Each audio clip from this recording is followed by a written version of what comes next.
ময়না থানার উদ্যোগে স্বয়ংসিদ্ধা কর্মসূচি।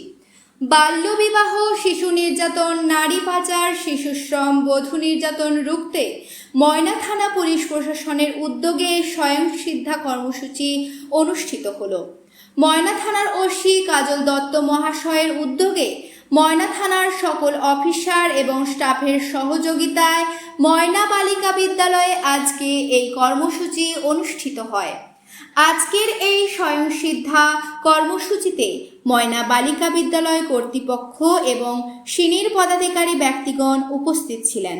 আজকের স্বয়ংসিদ্ধা কর্মসূচিতে বিদ্যালয়ের কয়েকশো ছাত্রী উপস্থিত ছিল।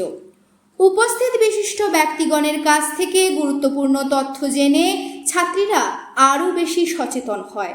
এই কর্মসূচির অন্যতম লক্ষ্য হল নিজে সচেতন হয়ে অপরকে সচেতন করা এবং বাল্যবিবাহ মুক্ত ভারত গড়ে তোলা।